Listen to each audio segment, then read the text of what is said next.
ನೋಡಿ, UPI ವಹಿವಾಟಿಗೂ ಇನ್ಮುಂದೆ ಶುಲ್ಕ ಪಾವತಿ ಮಾಡಬೇಕಾ? ಯಾರಿಗೆಲ್ಲ ಇದು ಅನ್ವಯ ಆಗತ್ತೆ? ನೋಡಿ, 2,000 ರೂಪಾಯಿಗಿಂತ ಹೆಚ್ಚು UPI ವಹಿವಾಟು ಏನಾದರೂ ಮಾಡಿದ್ರೆ ಅದಕ್ಕೆ ಶುಲ್ಕ ಏನಾದರೂ ಪಾವತಿ ಮಾಡಬೇಕಾಗತ್ತಾ?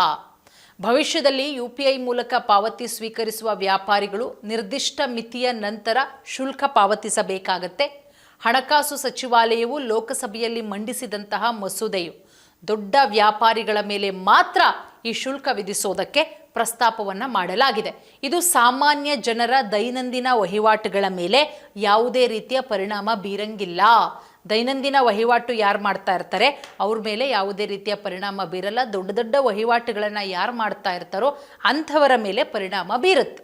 ಭವಿಷ್ಯದಲ್ಲಿ ಏಕೀಕೃತ ಪಾವತಿ ಇಂಟರ್ಫೇಸ್ ಮೂಲಕ ಪಾವತಿಗಳನ್ನು ಸ್ವೀಕರಿಸುವ ವ್ಯಾಪಾರಿಗಳು ಒಂದು ನಿರ್ದಿಷ್ಟ ಮಿತಿಯ ನಂತರ ಬ್ಯಾಂಕ್ಗಳಿಗೆ ಸ್ವಲ್ಪ ಶುಲ್ಕವನ್ನು ಪಾವತಿಸಬಹುದು. ಅರ್ಥಾತ್ ಆಗಸ್ಟ್ 4ರಂದು ಹಣಕಾಸು ಸಚಿವಾಲಯ ಲೋಕಸಭೆಯಲ್ಲಿ ತೆರಿಗೆ ನಿಯಮಗಳನ್ನು ತಿದ್ದುಪಡಿ ಮಾಡಲು ಮಸೂದೆಯನ್ನು ಮಂಡಿಸುತ್ತೆ.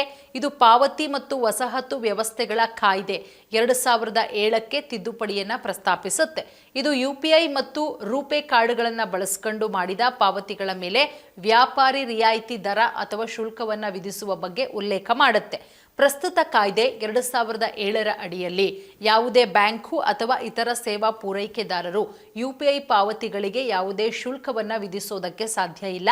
ಆದರೆ ಸಂಸತ್ತು ಅಂಗೀಕರಿಸಿದ್ರೆ ಮುಂದೆ ಬದಲಾವಣೆಯಾಗುವ ಸಾಧ್ಯತೆಗಳು ಕೂಡ ಇದೆ.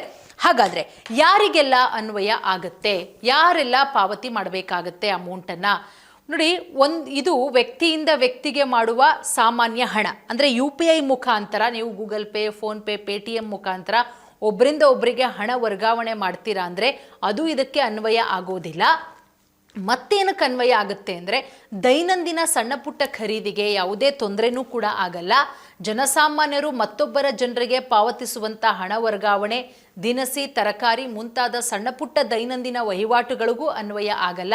ಬದಲಿಗೆ ಇದು ಕೇವಲ ವ್ಯಾಪಾರಿಗಳಿಗೆ ಮಾಡುವ ಪಾವತಿಗೆ ಮಾತ್ರ ಅನ್ವಯ ಆಗುತ್ತೆ. ಅಂದರೆ ವಾರ್ಷಿಕ 15 ಕೋಟಿ ರೂಪಾಯಿ ಮೀರಿದ ವಹಿವಾಟು ಹೊಂದಿರುವಂತಹ ದೊಡ್ಡ ದೊಡ್ಡ ವ್ಯಾಪಾರಿಗಳ ಮೇಲೆ ಶುಲ್ಕದ ಪ್ರಸ್ತಾವನೆಯನ್ನು ಮಾಡಲಾಗುತ್ತೆ. ಎಷ್ಟು ಪಾವತಿ ಮಾಡಬೇಕು? ಹಾಗಾದರೆ ಹಣಕಾಸು ಸಚಿವಾಲಯದ ಮೂಲಗಳ ಪ್ರಕಾರ UPI ವಹಿವಾಟು ನಿಯಂತ್ರಕ ಸಂಸ್ಥೆಯಾದ ಭಾರತೀಯ ರಾಷ್ಟ್ರೀಯ ಪಾವತಿ ನಿಗಮ ಈ ನಿಟ್ಟಿನಲ್ಲಿ ವಿವರವಾದ ಮಾರ್ಗಸೂಚಿಯನ್ನು ಕೊಟ್ಟಿದೆ. ಆ ಮಾರ್ಗಸೂಚಿಗಳು ಶುಲ್ಕದ ಮೊತ್ತ ಮತ್ತು ಮೊತ್ತವನ್ನು ನಿರ್ದಿಷ್ಟಪಡಿಸುತ್ತೆ. UPI ಮೂಲಕ 2,000 ರೂಪಾಯಿಗಿಂತ ಹೆಚ್ಚಿನ ಪಾವತಿಗಳಿಗೆ ಮಾತ್ರ ಶುಲ್ಕವನ್ನು ವಿಧಿಸಲಾಗುತ್ತೆ. ಈ ಶುಲ್ಕ ಶೇಕಡ 0.2ರಿಂದ 0.3ರವರೆಗೆ ಇರುತ್ತೆ. ಇದರ ಅರ್ಥ 100 ರೂಪಾಯಿ ವಹಿವಾಟಿಗೆ 20 ಅಥವಾ 30 ಪೈಸೆ ಇರಬಹುದು. ಇದು ಸರ್ಕಾರಿ ಗ್ರಾಹಕರ ಮೇಲೆ ಯಾವುದೇ ಹೆಚ್ಚುವರಿ ಹೊರೆಯನ್ನು ವಿಧಿಸುವುದಿಲ್ಲ. ಗ್ರಾಹಕರು 3,000 ರೂಪಾಯಿ ಮೌಲ್ಯದ ಸರಕುಗಳನ್ನು ಖರೀದಿಸಿದ್ರೆ ಹೆಚ್ಚಿಗೆ ಪಾವತಿ ಮಾಡೋದು ಬೇಕಿಲ್ಲ. 3,000 ಪಾವತಿಸಿದ್ರೆ ಸಾಕು. ತೆರಿಗೆ ಕಾನೂನಿನ ತಿದ್ದುಪಡಿಯು 50 ಕೋಟಿ ರೂಪಾಯಿಗಿಂತ ಹೆಚ್ಚಿನ ವಹಿವಾಟು ಹೊಂದಿರುವ ವ್ಯವಹಾರಗಳು UPI QR ಕೋಡ್ಗಳು, ರೂಪೇ ಕಾರ್ಡ್ಗಳನ್ನು ಬಳಸ್ಕೊಂಡು ಪಾವತಿಸೋದಕ್ಕೆ ಸ್ವೀಕರಿಸಲು ಅನುವು ಮಾಡಿಕೊಡೋ ಬದಲಾವಣೆಗಳು ಕೂಡ ಇರುತ್ತೆ. ಸೊ ಈ ಪಾವತಿ ಮೊತ್ತದ ಮಿತಿ NPCI ನಿರ್ಧರಿಸುತ್ತೆ. ವ್ಯಾಪಾರಿಗಳು ಕಾರ್ಡ್ ಪಾವತಿಗಾಗಿ ಬ್ಯಾಂಕ್ಗಳಿಗೆ ನಾಮಮಾತ್ರ ಶುಲ್ಕವನ್ನು ಪಾವತಿ ಮಾಡಬೇಕಾಗತ್ತೆ. ಪ್ರಸ್ತುತ ಕಾರ್ಡ್ ಪಾವತಿಯನ್ನು ಮಾಡಿದಾಗ ವ್ಯಾಪಾರಿಗಳು ಒಟ್ಟು ಪಾವತಿಯ ಒಂದು ಸಣ್ಣ ಭಾಗವನ್ನು ಸೇವಾ ಪೂರೈಕೆದಾರ ಬ್ಯಾಂಕು ಅಥವಾ ಸಂಸ್ಥೆಗೆ ಪಾವತಿ ಮಾಡಬೇಕಾಗತ್ತೆ. ಹಾಗಾಗಿ ಎಲ್ಲರೂ ಕೂಡ ಪಾವತಿ ಮಾಡಬೇಕಾಗಿಲ್ಲ. ದೊಡ್ಡ ದೊಡ್ಡ ವ್ಯಾಪಾರಸ್ಥರಿಗಷ್ಟೇ ಇದು ಅನ್ವಯ ಆಗುತ್ತೆ.